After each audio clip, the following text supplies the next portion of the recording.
Ang nakaraan, muli ngang nagtungo sa kanilang bahay itong si Joshua para makausap nito ang kanyang kapatid na si Cathy. Pero hindi niya inaasahan na ganito ang kanyang naabutan. May kasama itong lalaki sa kanilang bahay. Pinaliwanag naman ni Cathy sa kanyang kuya Joshua na mahal nila ang bawat isa. Kaya sa huli ay napagkasunduan at napagdesisyonan na lamang nitong si Joshua na bigyan ito ng pera bilang pamuhunan sa kanilang dalawa sa negosyo. Samantalang nag-usap naman itong sina Mildred at Charis tungkol sa buhay pag-ibig noon ng matanda. Hindi naman inasahan ni Mildred na ganito ang kanilang pag-uusapan. Basta, Charis, kapag may tao kang nagugustuhan, ipaglaban mo kahit anuman mangyari. Maraming salamat talaga, Yaya, sa mga payo mo. Maya-maya pa dumating na rin itong si Joshua mula sa pamimili nito ng mga grocery. Sige na, Iha.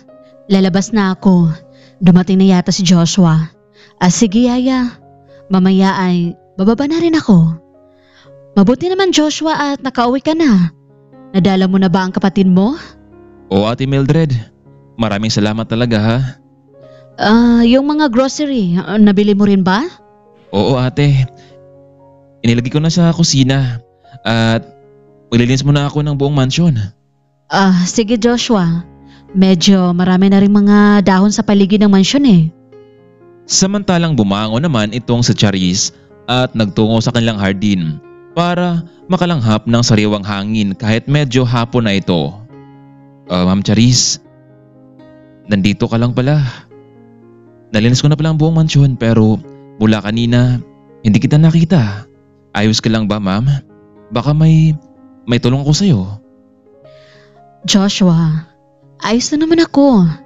Marahil napagod lang ako sa biyahe natin. Sorry talaga ma'am Charis.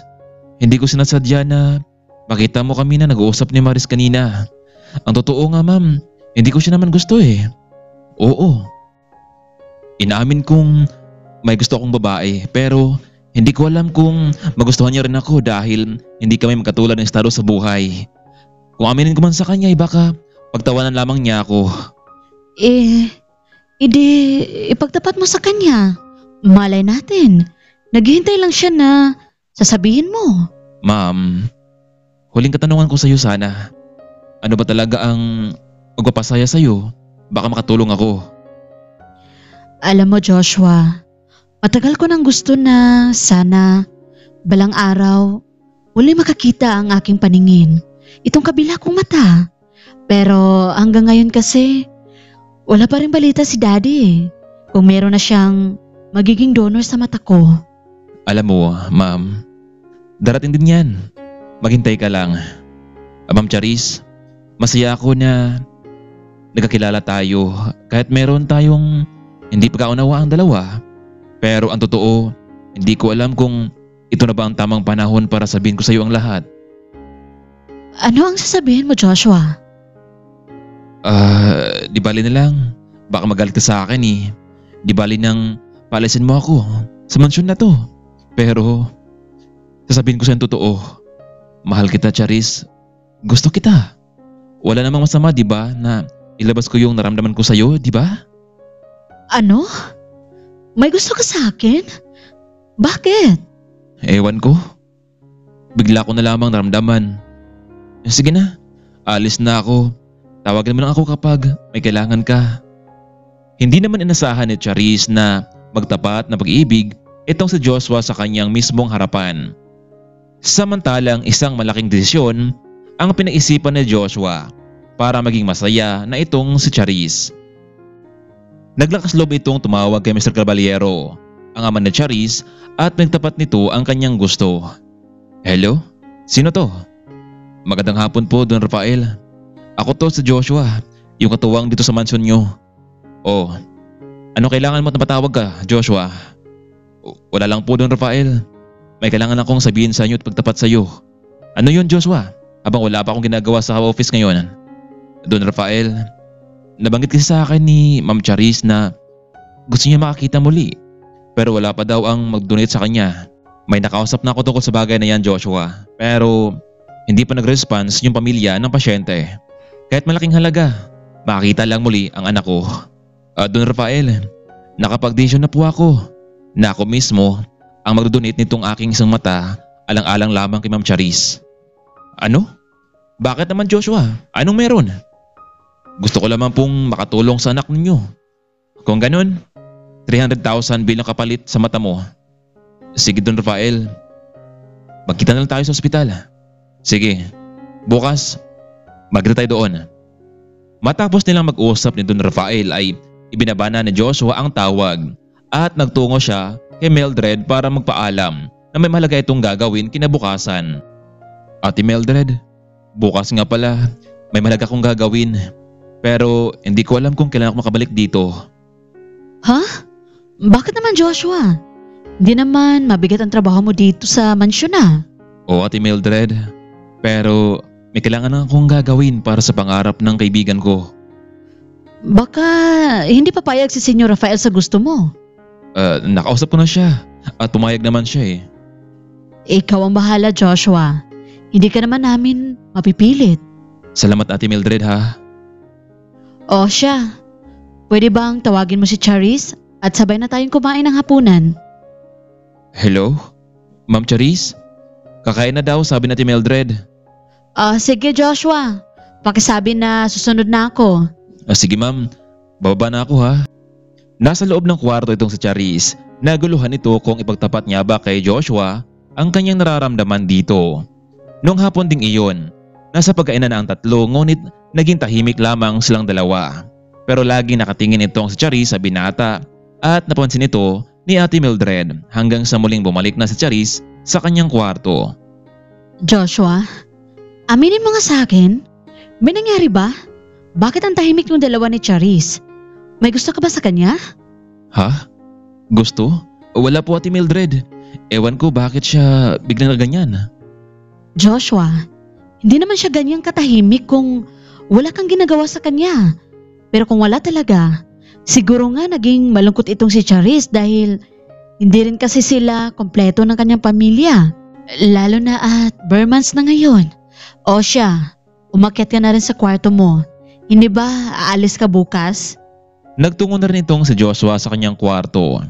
Kinabukasan bago umalis ay nagpaalam mo na itong si Joshua sa matanda at dumiretso na sa ospital. Sa ospital ay nakita sila ni Don Rafael at Joshua. Joshua, sigurado ka na ba talaga? Wala na atrasan ito. Ibibigay ko na sa iyo ang 300,000. Pwede bang sayo mo na ang pera Don Rafael? Kukunin ko na lamang yan kapag natapos ng operasyon.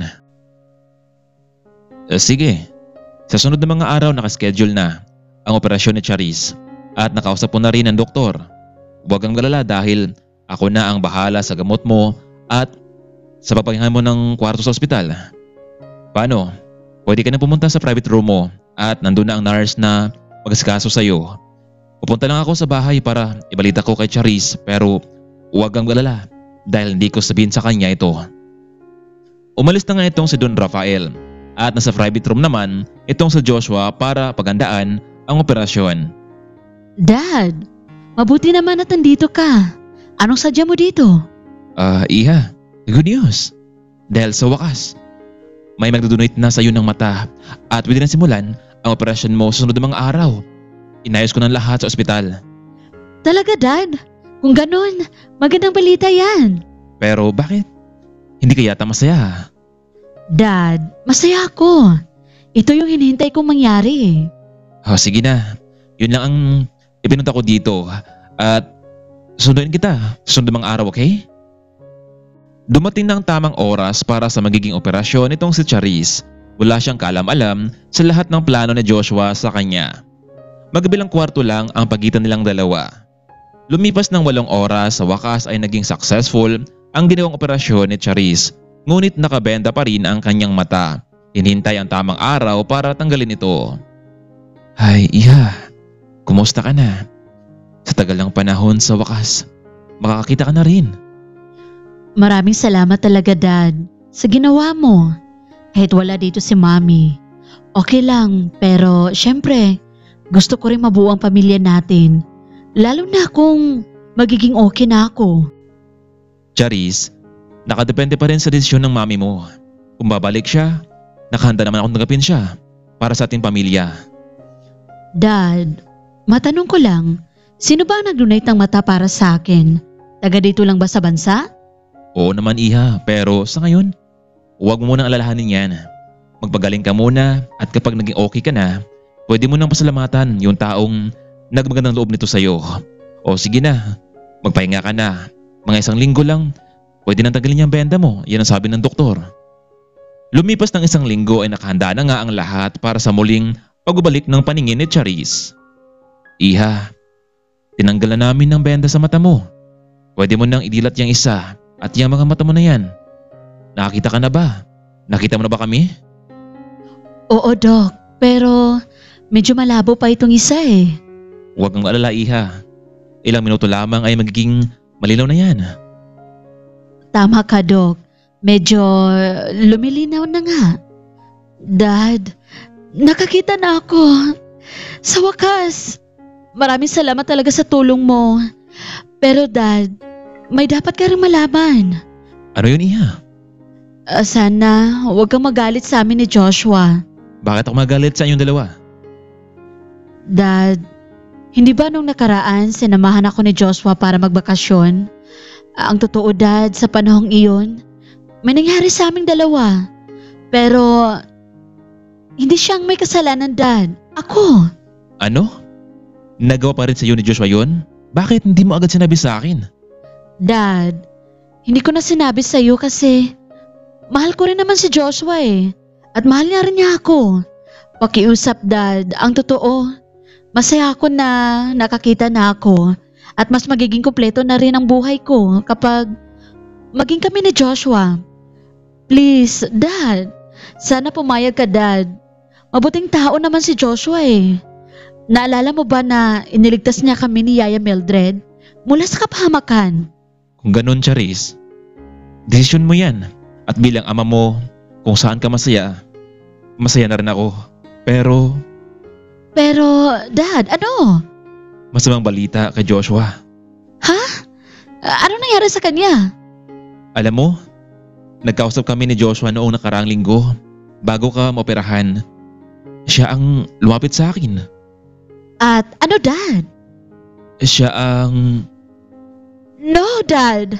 Ang ibig mong sabihin, siya ang nag-donate ng mata para sa akin? Oo. Gusto niyang maging masaya ka. Kaya pala buwang kanyang loob na gawin yun kasi nakuha ka na niya. Dad, bakit mo ito nilihim sa akin? Sorry anak, pero ito ang gusto ni Joshua. Hindi ko naman siya nagawang tanggihan dahil makabuti naman to sa'yo, di ba? Dad, gusto ko siyang puntahan. Gusto ko siyang makita. Nasa kabilang kwarto lang sa Joshua anak. Okay na rin naman siya at nasa magandang kondisyon na siya ngayon. Pwede na siyang makalabas. Joshua? Ma'am Charis, kumusta ka na? Masaya ako dahil naging successful ang operasyon mo. Bakit mo ito nagawa, ha? Hindi ba ang sabi ko sa'yo, mahal kita. Gagawin ko ang lahat para sa'yo. Naisip ko na ito na lamang ang gagawin ko para makabawi sa'yo at maging masaya ka na. Paano ka? Hindi mo ba inisip kung ano ang magiging reaksyon ko sa ginagawa mong yan? Mahal din kita, Joshua. Sorry kung hindi ko agad sinabi sa'yo. Charis, desisyon ko ito at hindi naman ako nagsisi sa ginawa kong pagtulong sa mahal ko. Alam mo Joshua, napatunayan ko na mahal mo talaga ang anak ko. Maraming salamat sa iyo. Hayaan nyo, paglabas nyo dito, ipapasikaso ko na agad ang inyong kasal. Talaga, Dad? Oo, kailangan din natin ng lalaki sa ating pamilya. Magiging karamay mo at katuwang sa negosyo. At pagkatapos nyo ikasal, may magandang balita ko sa inyong dalawa. Wow, ano yun, Dad? Pagkatapos ng kasal ng dalawa, okay? Si Don Rafael na mismo ang nagasikaso ng kanilang kasal na Joshua at Charis. Matapos ng kasal ay pinagtapat na ng ama sa dalawa na pumapayag na ang pamilya ng pasyente na nasa ibang bansa para ilipat ang mata nito kay Joshua. Hindi masukat ang saya ng mag-asawa dahil sa kanilang nabalitaan. Matapos nga ng operasyon ay malaki ang pasalamat nilang dalawa dahil naging okay na ang lahat. Nakita ng muli ang dalawang mag-asawa, sina Charis at Joshua. Dad, Hindi ka ba natutuwa na nakakita na kaming dalawa? Masaya ako anak para sa yung dalawa na Joshua. Pero paano naman ako? Nakikita ko sa inyong dalawa. Samantalang ako dito nag-isa lang. Dad, huwag ka na malungkot. Nandito naman ako. Si Joshua at si Yaya Mildred. At higit sa lahat, si Mami Samantha. Ha? Anong ibig mong sabihin, Iha? Mami, ikaw na ang kumasap kay Daddy. Rafael, patawarin mo ako. Hindi ako nagpakita sa iyo ng ilang taon. Malaki ang kasalanan ko sa inyong dalawa ni Charisse. Sana mapatawad mo pa ako. I realize na nagkamali ako ng desisyon. Ang totoo, mahal naman talaga kita eh. Patawarin mo ako, Rafael. Samantha? Kahit kailan, umaasa akong babalik ka rin dito sa mansyon at tatanggapin kita ng buong buo. Oo, tinatanggap kita. Maraming salamat talaga, Rafael. Sa mga oras na iyon, mas naging masaya ang pamilyang Caballero dahil naging buo na silang muli. Samantalang tuluyan ding namang nagpakasal itong sina Richard at Cathy. Hindi kasi nila inasahan na lumago ang perang binigay na Joshua sa kanila sa nagpundar na negosyo. Kaya naman labis ang pasalamat nito sa kanyang kapatid. Ilang taon din ang nakalipas ay nakalaya din itong si Alvin at nagbagong buhay na rin ito. Binigyan din naman ng puhunan ni Joshua ang kapatid para magtayo ng sariling negosyo at malaki ang pasalamat nito kay Joshua. Minsan sa buhay ng tao, lalo na sa pamilya, hindi maiwasang magkakagulo at humantong sa pagkakaalitan at hindi pagkakaunawaan. Pero may tamang oras, may tamang panahon para magkabalikan at magkaayos ang lahat. Sabi nga nila, blood is thicker than water. Kahit nagkatampuhan man, sa huli, kayo pa rin ang magtutulungan. Hanggang dito na lamang muna kaibigan. Maraming salamat sa walang asawa ninyong pagsuporta sa ating munting channel. Hanggang dito na lamang, maraming salamat. Abangan natin bukas ang ating full episode. Paalam.